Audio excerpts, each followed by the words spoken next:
All wrestling is dangerous. You hear me? We gotta remember what a mad sport this is. There are certain moves though that resulted in so many injuries they got banned, or when somebody saw them they were like, let's not do that anymore, and WWE management pulled the plug. All things considered, I don't think they're ever coming back, so if you want 10 of them, hello, my name is Simon Miller, and I am going to do your bidding. Number 10, the pile driver. One of the most popular moves of the 1980s especially, Jerry the King Lawler even made this his finishing move. Makes sense. Dropping somebody on their head in the world of wrestling sounds devastating. The Undertaker was the same with his tombstone variation, but after Steve Austin suffered a real one during his match with Owen Hart at SummerSlam 1997, the use of them was scaled back hugely. It really only was the Dead Man and Kane who were allowed to bust them out with any real frequency, which brings us to that CM Punk John Cena match in 2013. Given their status, they decided to do one of these, and everybody, including those backstage, went crazy. Don't expect this to come back either. It's probably for the best. We really don't need anybody breaking their neck. Number 9, the punt kick. In 2020, when we were mid the pandemic, the WWE just decided to let Randy Orton punt people in the head again. You want to know why? Because there were no fans, so they could shoot it in a way where the boot actually got nowhere near someone's head. We didn't know because of movie magic. You can't do that with a sold-out arena, however, so Randy had to be pretty stiff with these back in 2007. Hey, it worked. He came across as unhinged. Eventually led to the Viper decided to punt Vince McMahon right in the brain, and surprise, surprise, McMahon told him to lay it in. That's right, who cares about concussions? Randy did as instructed, and I think that woke a few people up. Let us just leave it be for now. There was also the fact that Orton went good guy, but it's not like anybody else went and took this on. WWE was happy to ignore it. Eventually Randy will go heel once more, and I wouldn't be too shocked to see it again. That really will be saved for special occasions though. The risk of error is way too high. Number 8, the spiked double underhook facebuster. Or the version of the pedigree you can see Triple H hit on Marty Garner in 1996. If you haven't witnessed this, you can do so on YouTube. You will fall on the floor. It is nuts. Obviously, as we know, the game's finisher now plants people on their face, but originally you spiked them on their skull. So essentially it was just a modified pile driver, and you had no way to protect yourself. Your arms are trapped. To be fair, Garner did say afterwards he was fine, but it was not worth continuing just because one guy was okay. Again, go put your eyes on it and pretend you're a wrestler. Would you fancy taking that? I do not think so. I'm not sure we've ever seen it again in any promotion, to be honest, so maybe we all know. Cue somebody now doing the first one in almost 30 years because I have said this. The love of everything, just be safe. Number 7, the Victory Star Drop. Another move that is absorbed by the neck. This one comes down to the speed of the thing. Manami Toyota just used to kill people with this, and it's likely a huge reason we've never seen it in WWE. Not once. I don't even know how to describe this, so please do look at the image on the screen. But basically, you're there on the turnbuckle looking out to the crowd. Toyota would then use her legs to force you into a backflip, before basically using her knees to pile drive you. It's actually madness. Your opponent doesn't really have any chance to control their landing either, which is why I think WWE just doesn't bother with it. And yeah, I get it. Unless one day somebody establishes this as some sort of mega finisher, there's just other things we can do, even if the smallest thing did go bad.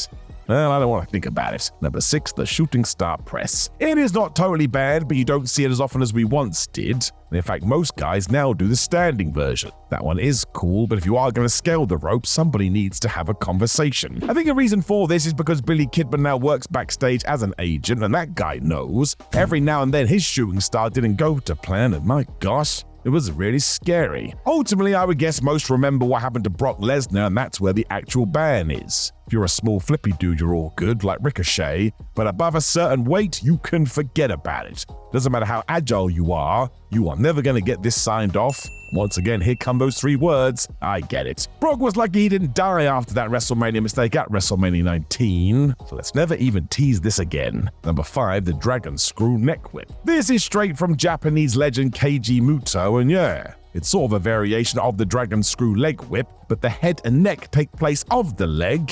Even that image should start to terrify you. Given the setup and execution, you're more or less going to drop your opponent on their head as well, and sure, you do see that a lot when it comes to strong style, but do you think WWE cares about that?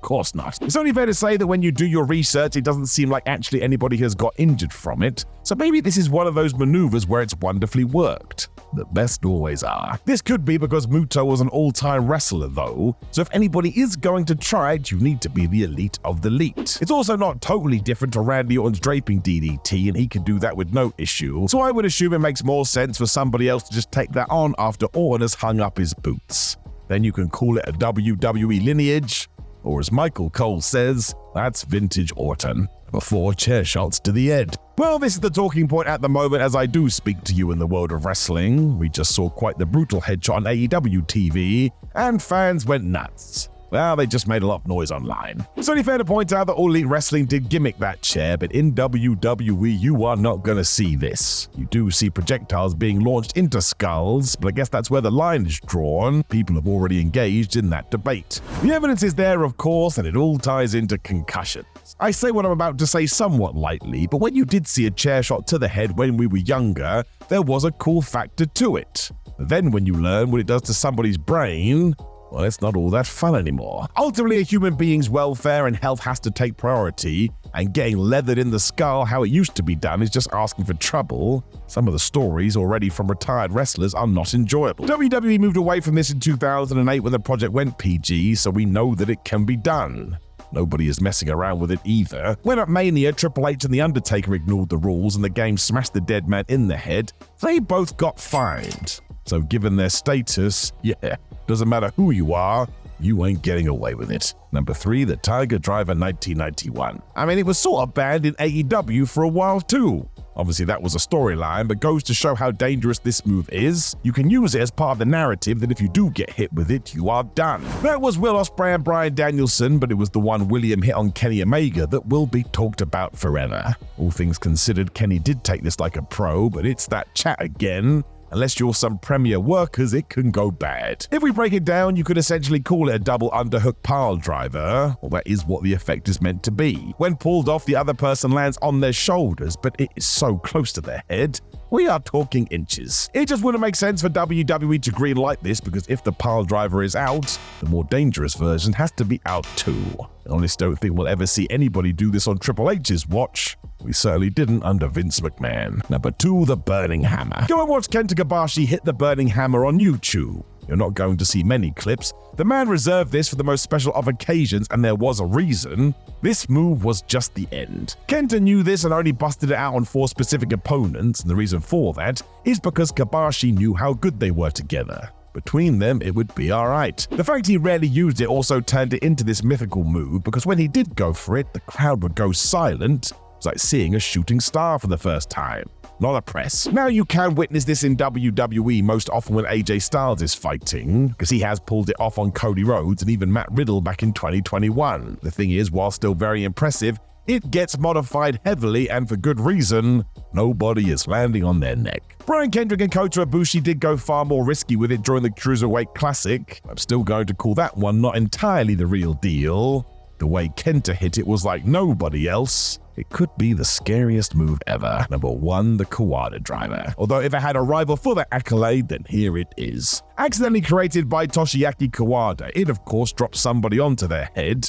The way it did come to be is terrifying too. Because Kawada was going to hit Mitsuhara Misawa with a powerbomb, when Misawa decided, you know what, I'm going to reverse this into a Hurricane Rana. I don't think Kawada picked up on that, because instead of going with it, he strengthens his grip before, falling to his knees and just crushing this guy's head. It is horrific. It's worse now given we know how Misawa was going to pass away and the fans on this night went crazy. I don't think they were able to process what just happened. Kawada, for better or worse, then turned it into his version of the Burning Hammer and only used it when he had to. Well, yeah, this was way too much all things considered. And while never outwardly stated, you just know that WWE has banned that. They do not need it. Know of any other moves that WWE may have banned? Make sure you let us know in the comments below before you like the video, share the video, and subscribe. Then you can click the video on the screen while I will tell you about more wrestling facts for your trivia brain. But otherwise, thank you for joining me as always, my friends, and I will speak to you soon.